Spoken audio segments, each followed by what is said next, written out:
नमस्कार, आप देख रहे हैं समसामयिक विषयों पर आपका पसंदीदा कार्यक्रम विशेष। मैं हूं दीपक डोभाल।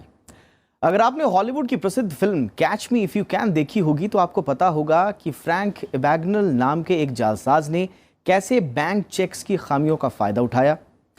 अमेरिकी सरकार ने उसे पकड़ा जरूर, लेकिन उसके टैलेंट को जाया नहीं होने दिया। आखिरकार इसी फ्रैंक एबैग्नल की मदद से चेक फ्रॉड्स पर नियंत्रण भी लगाया जा सका। कहने का मतलब यह है कि अगर किसी भी दिमाग या तकनीक का इस्तेमाल सही दिशा में हो तो नतीजे पलटते देर नहीं लगती।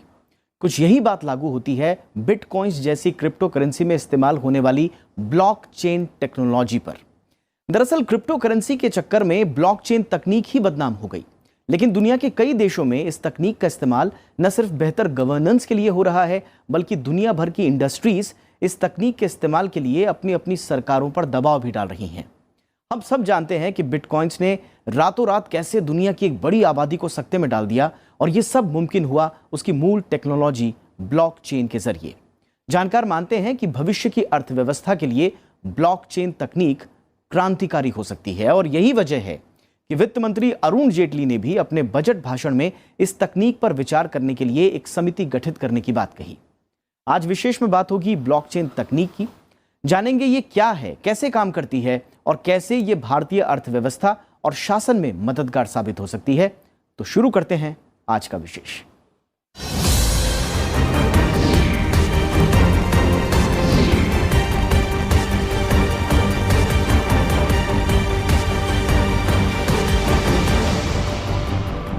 हाल ही के दिनों में बिटकॉइंस और दूसरी क्रिप्टो करेंसीज काफी लोकप्रिय हुई। हालांकि क्रिप्टो करेंसी को लेकर कई तरह की शंकाएं जताई जा रही हैं, लेकिन इसके लेन देन से जुड़ी तकनीक जो इसके मूल में है, ब्लॉकचेन तकनीक, इसे आधुनिक समय का एक क्रांतिकारी आविष्कार माना जा रहा है। ये एक तरह का आभासी बही खाता है जिसमें सूचना के लेन देन को उससे पहले ब्लॉक यानी सोर्स से लेकर आखिरी ट्रांजैक्शन तक का हिसाब किताब जुड़ जाता है, यानी सूचनाओं के ब्लॉक्स की एक चेन। आइए जानते हैं ब्लॉकचेन के बारे में।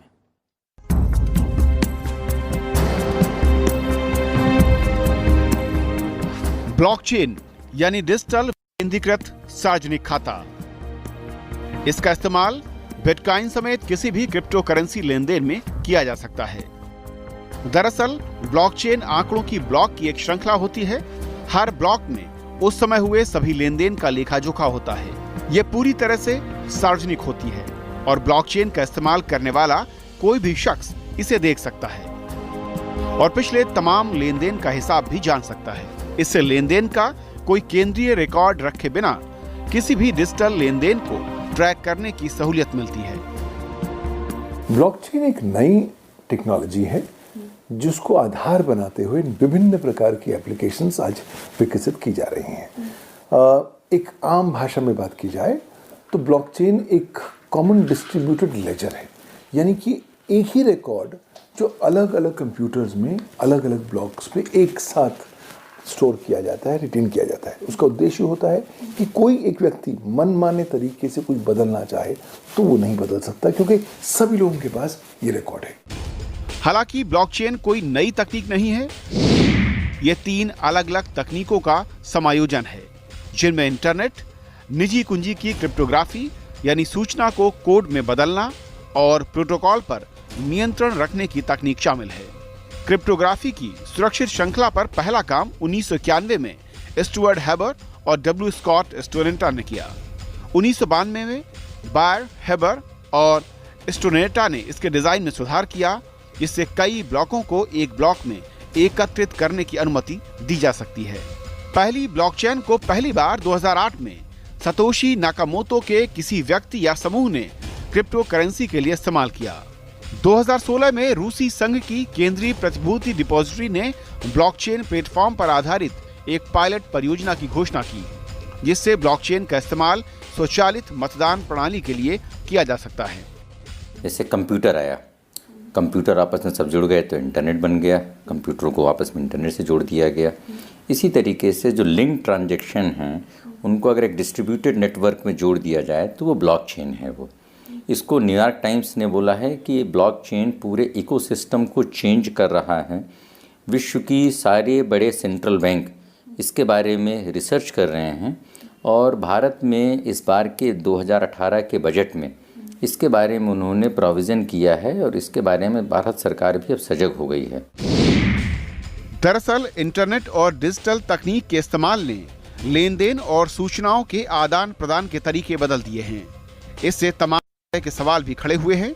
डिजिटल भुगतान या सूचना का लेन देन कब हुआ, कैसे हुआ, किसे हुआ भी या नहीं, हस्तांतरण की सुरक्षा, उसकी वैधता, ये सब कैसे पता किया जाए और कैसे जांचा जाए।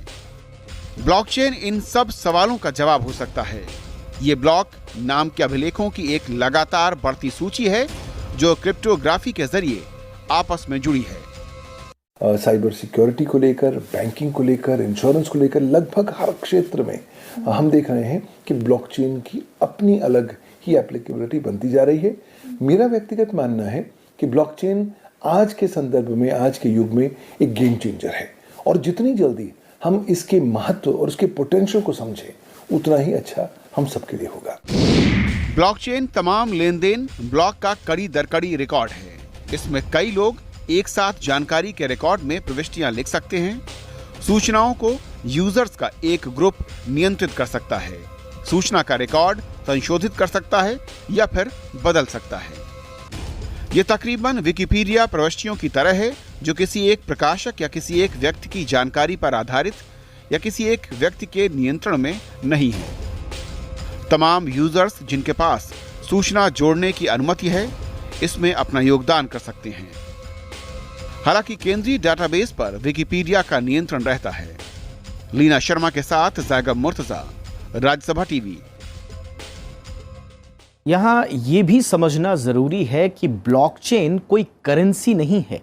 ब्लॉकचेन दरअसल एक बेहद आधुनिक तकनीक है जिसके जरिए क्रिप्टो करेंसीज का लेन देन मुमकिन हो पाया। बिना ब्लॉकचेन के वर्चुअल करेंसीज का लेन देन मुमकिन ही नहीं है। लेकिन यह काम कैसे करता है, आइए अब यही समझने की कोशिश करते हैं।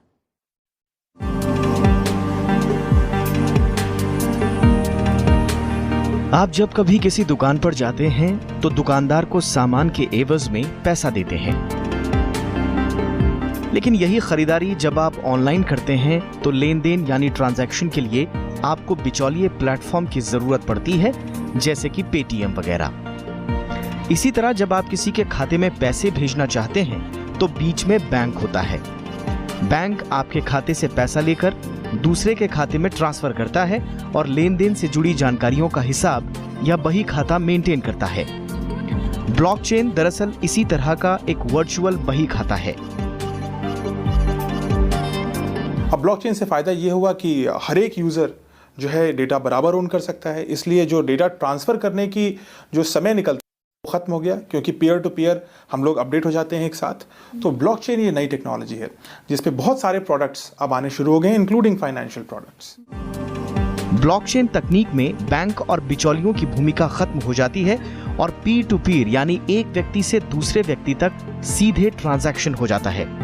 ब्लॉकचेन दरअसल एक डिस्ट्रीब्यूटेड लेजर या डेटाबेस है जिसकी जानकारी लेन देन से जुड़े हर नोड या कंप्यूटर या इंसान तक होती है।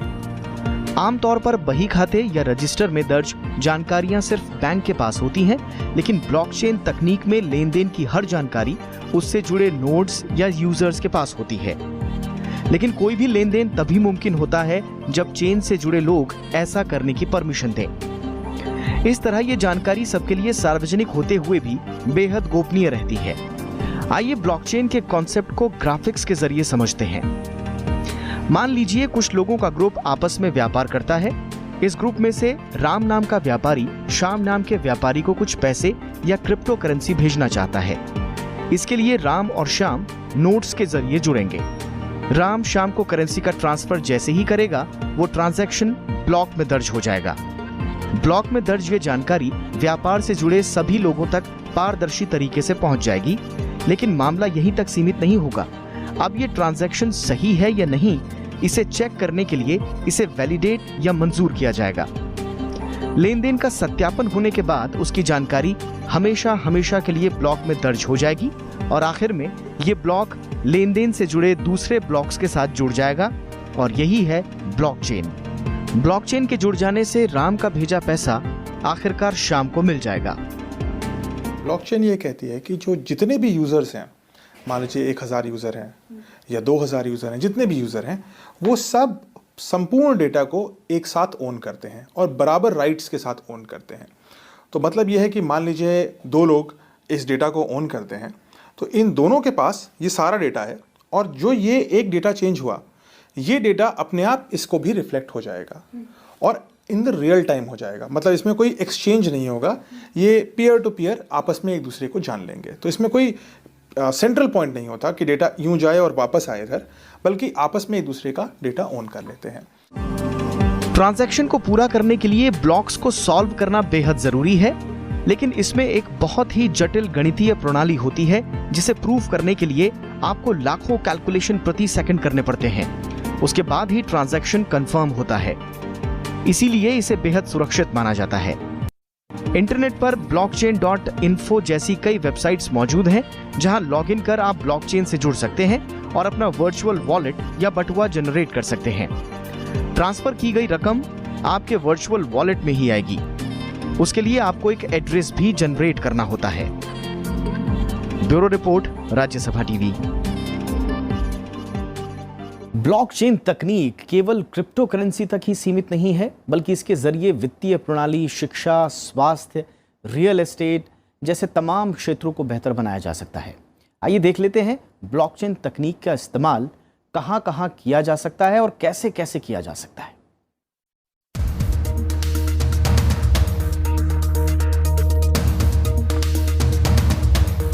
ब्लॉकचेन तकनीक का संसार बहुत बड़ा है।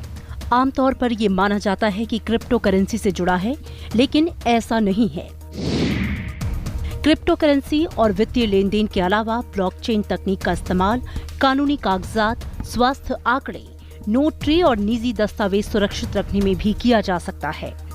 इसके अलावा ब्लॉकचेन का इस्तेमाल सब्सिडी वितरण, भू रिकॉर्ड नियमन और सरकारी योजनाओं का हिसाब किताब रखने में भी किया जाता है। इस तकनीक का उपयोग क्लाउडेड स्टोरेज, डिजिटल पहचान, स्मार्ट कॉन्ट्रैक्ट और डिजिटल मतदान में भी किया जा सकता है। आज सबसे ज़्यादा तो बिटकॉइन में इस्तेमाल हो रही है, जो आधार बन चुकी है इस क्रिप्टो करेंसीज का। नई नई प्रकार की उभरती जो साइबर करेंसीज हैं, क्रिप्टो करेंसीज जैसे रिपल हो गई, इथेरियम्स हो गए, वहाँ पर भी इसको आधारित बनाया जा रहा है। बल्कि हम देख रहे हैं बहुत जल्दी ही अब ये बैंकिंग, फाइनेंशियल और इंश्योरेंस सर्विसेज में काम आने लग गई है। ई हेल्थ में काम इस्तेमाल हो रहा है, इलेक्ट्रॉनिक गवर्नेंस में इस्तेमाल हो रहा है। यहाँ तक कि अब हम देख रहे हैं कि साइबर सुरक्षा और इलेक्ट्रॉनिक स्टोरेज के संदर्भ में भी इसका इस्तेमाल किया जा रहा है।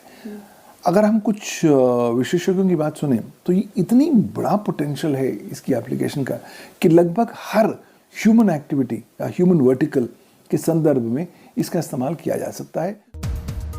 दरअसल ब्लॉकचेन एक विकेंद्रीकृत तकनीक है जिसमें आंकड़ों के ब्लॉक की एक श्रृंखला होती है। प्रत्येक ब्लॉक में उस समय हुए सभी लेन देन का लेखा जोखा होता है। कई ऐसे विचार और योजनाएं जो ढांचागत कमियों, उच्च लागत, केंद्रीकरण और धीमे नेटवर्क की वजह से अभी तक कारगर नहीं मानी जाती थीं, ब्लॉकचेन तकनीक ने उन्हें काफी हद तक आसान बना दिया है। दुनिया में कई जगह वाणिज्य संपत्तियों को किराए पर देने के लिए प्रॉपर्टी डीलर इसका इस्तेमाल कर रहे हैं। क्लाउड होस्टिंग प्लेटफॉर्म इसका इस्तेमाल शैक्षणिक जानकारियों के लिए कर रहे हैं। इसके जरिए अमेरिका जैसे देशों में छात्रों, अध्यापकों और कंपनियों को पारदर्शी और सुरक्षित प्लेटफॉर्म मुहैया कराए जा रहे हैं। जैसे मैंने बोला कि समाज के और अर्थव्यवस्था के कई क्षेत्रों में, जैसे अभी केंद्रीय मंत्री ने उन्होंने घोषणा की है कि 7 जगहों पर वो एक नए तरीके के सेंटर बनाए जाएंगे और ब्लॉकचेन के बारे में उन्होंने बताया कि गुड़गांव में, गुरुग्राम में इसके लिए एक सेंटर बनाया जाएगा। तो सरकार अभी चीज़ों को समझ रही है और उसका कैसे इस्तेमाल हो इसके बारे में RBI में हलचल है और कैसे इसके दुरुपयोग को रोका जाए इसके लिए भी बजट में बोला गया है। वित्त मंत्री ने अपने भाषण में बोला है कि जो बिटकॉइंस हैं ये गैर कानूनी हैं और सरकार इस पर अंकुश लगाएगी। तो मैं समझता हूँ कि इसको इस्तेमाल करने के लिए अर्थव्यवस्था के विभिन्न क्षेत्रों में अभी हमको एक लंबी दूरी तय करनी है। वित्तीय क्षेत्र से जुड़ी कंपनियां ब्लॉकचेन तकनीक से जुड़े तमाम कामकाज में तेजी से अपना प्रसार कर रही हैं। फिनटेक कंपनियां वित्तीय सेवाओं के लिए ब्लॉकचेन और ऐप की सहायता ले रही हैं। ये कंपनियां इसके जरिए ऋण देने से लेकर बीमा तक मुहैया करा रही हैं। दरअसल विकेंद्रीकरण और पारदर्शिता की वजह से ब्लॉकचेन तकनीक काफी कारगर साबित हो रही है।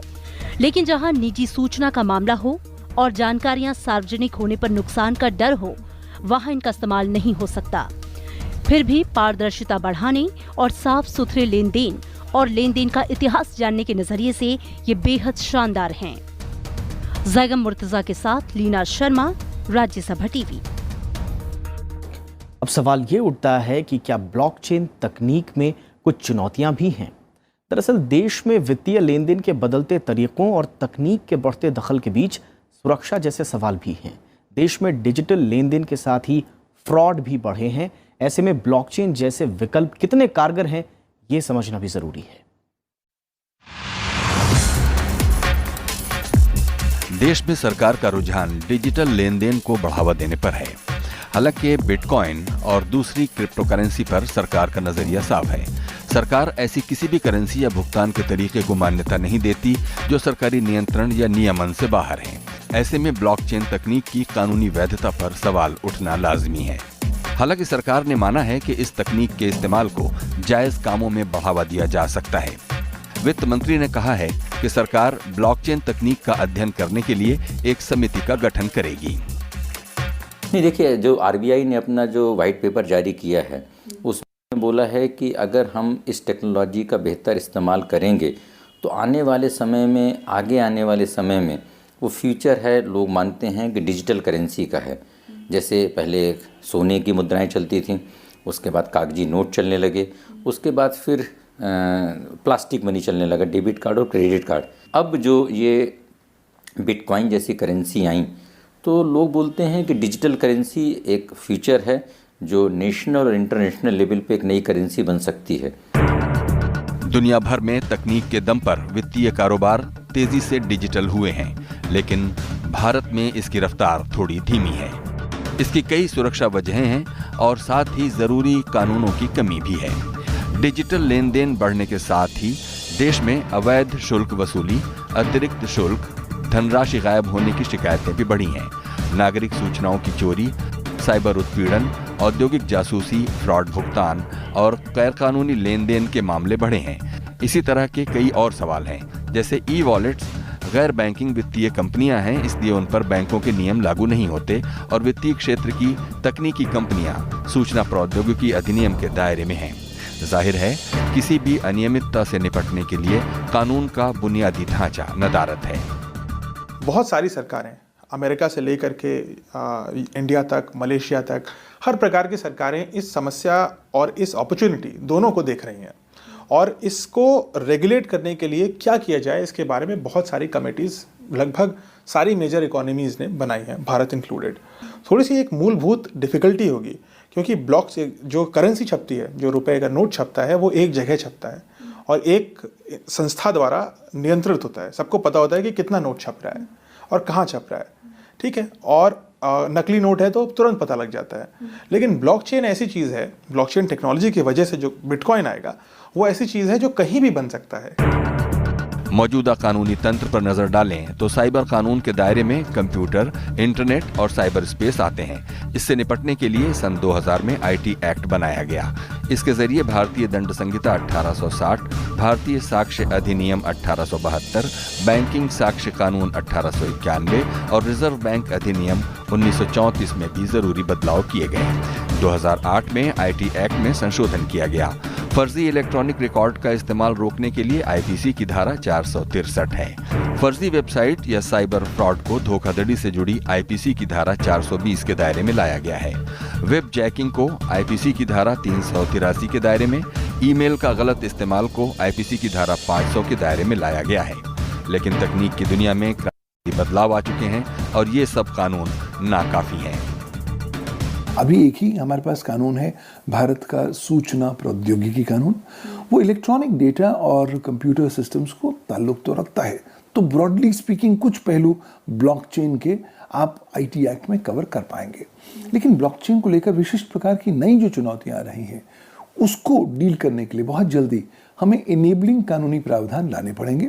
उदाहरण के तौर पर अमेरिका में एक स्टेट है जिसने हाल ही में एक नया कानून पारित किया है जो ब्लॉकचेन का इस्तेमाल लीगलाइज कर चुकी है इलेक्ट्रॉनिक इनकॉर्पोरेशन डॉक्यूमेंट्स को स्टोर करने के लिए। बैंक के डिजिटल लेन देन कई वजहों से गलत हो सकते हैं। इनमें से अधिकांश मामलों में ग्राहक की कोई गलती नहीं होती। डेबिट कार्ड और बैंक खाते का हैक होना कोई नई बात नहीं है। इसके अलावा गलत कैश ट्रांसफर और ट्रांजैक्शन हुए बिना पैसे कट जाने के मामले भी हैं। इन सब मामलों में कैश ट्रेल यानी भुगतान के रिकॉर्ड की सही जांच या चोरी पकड़ पाना आसान नहीं है। ब्लॉकचेन तकनीक इस पर लगाम लगा सकती है। इसमें हर भुगतान का रिकॉर्ड ब्लॉक में दर्ज हो जाता है और भुगतान की जानकारियों की एक चेन बनती जाती है। लेकिन इससे पहले ब्लॉकचेन को कानूनी वैधता जरूरी है। साथ ही ये भी जानना जरूरी है कि इसमें गड़बड़ी की कितनी गुंजाइश है। लीना शर्मा के साथ जैगम मुर्तजा, राज्यसभा टीवी। 2 दशक पहले तक हम वित्तीय लेन देन में सिर्फ नकदी का इस्तेमाल ही करते थे, लेकिन जैसे जैसे वित्तीय सेवाओं का स्वरूप बदला, लेन देन के तौर तरीकों में भी क्रांतिकारी बदलाव हुए।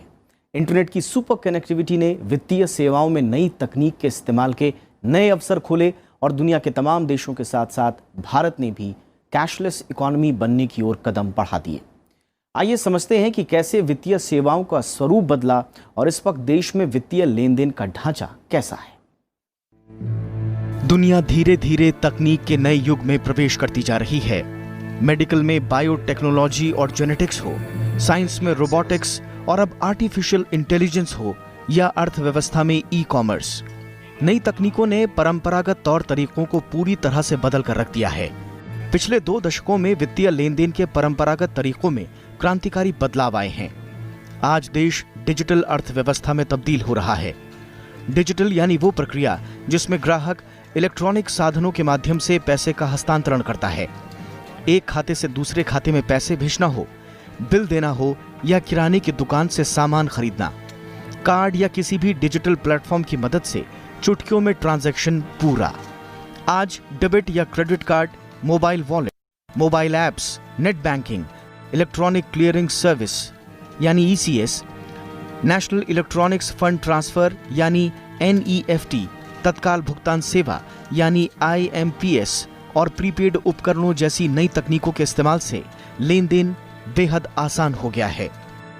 देखिए, परंपरागत तरीके परंपरा पर आधारित थे।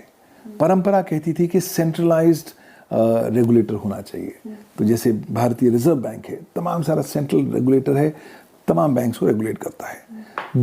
डिस्ट्रीब्यूटेड जो लेजर सिस्टम था उस पर हमने बहुत ज़्यादा तवज्जो नहीं दी थी। बट अब युग बदल गया है, टेक्नोलॉजी बदल रही है और अब इस ब्लॉकचेन की वजह से बहुत सारे बैंक्स और बैंकिंग और फाइनेंशियल सर्विसेज इंपैक्ट होने वाली हैं। सरकार ने बीते कुछ वर्षों में डिजिटल लेन देन पर खासा जोर दिया है। डीमोनेटाइजेशन हो या GST या ई-वे बिल, इन सब के पीछे नकदी के लेन देन को कम करना सबसे बड़ा मकसद है। लेकिन डिजिटल लेन देन को आखिर क्यों इतना महत्व दिया जा रहा है? दरअसल इसकी कुछ ठोस वजहें हैं। डिजिटल तरीके से लेन देन में सबसे बड़ी सुविधा समय की बचत की है। इसके अलावा कैश हैंडलिंग की लागत कम होती है और इसका जोखिम भी कम होता है। व्यक्तिगत स्तर के अलावा इससे समूची अर्थव्यवस्था में नकदी प्रबंधन की लागत भी कम होती है। बेहतर क्रेडिट तक पहुंच और वित्तीय समावेशन सक्षम बनाने की दिशा में इससे लेन देन का रिकॉर्ड भी मेंटेन होता है। यही नहीं, इससे टैक्स अवॉइडेंस में भी कमी आती है और आखिरकार जाली मुद्रा और काले धन पर अंकुश लगता है। ये हमारे चाहने से नहीं होता है। हम एक टेक्नोलॉजी में अंतर्राष्ट्रीय जगत से जुड़े हुए हैं और जहाँ पर हमको कई बार विवशतापूर्ण तरीके से निर्णय लेने पड़ते हैं। तो हम इकोसिस्टम में सर्वाइव करने के लिए हम उसमें एक स्वेच्छा से शामिल हो रहे हैं कि कंपल्सिव शामिल हो रहे हैं। हम वहाँ पर हम शिकार हैं कि हम वहाँ पर अग्रणी भूमिका निभा रहे हैं। वहाँ पर हम लाभार्थी हैं कि हमारा शोषण हो रहा है। ये सवाल महत्वपूर्ण है। इस वक्त देश में 90 करोड़ से ज्यादा मोबाइल उपभोक्ता हैं और ये तादाद हर दिन बढ़ रही है। लोगों के बीच इंटरनेट का दायरा भी उसी अनुपात में बढ़ रहा है। यही वजह है कि सरकार डिजिटल लेन देन को बढ़ावा देने के लिए कई योजनाओं पर काम कर रही है। किसान क्रेडिट कार्ड हो, भीम ऐप या रुपे कार्ड, सरकारी योजनाओं का लाभ जनता अपने मोबाइल से ही उठा सकती है। इससे शासन में पारदर्शिता तो आएगी ही, साथ ही नई तकनीकों और बदलती दुनिया के साथ देश खुद को बखूबी ढाल पाने में भी सक्षम होगा। इसके अगले चरण के तौर पर अगर सरकार ब्लॉकचेन जैसी तकनीकों पर अमल करती है तो इससे सरकारी योजनाओं का बिना भ्रष्टाचार और बिचौलियों की भूमिका के आम लोगों तक पहुंचाने में मदद मिलेगी। ऋतु कुमार के साथ ब्यूरो रिपोर्ट, राज्यसभा टीवी।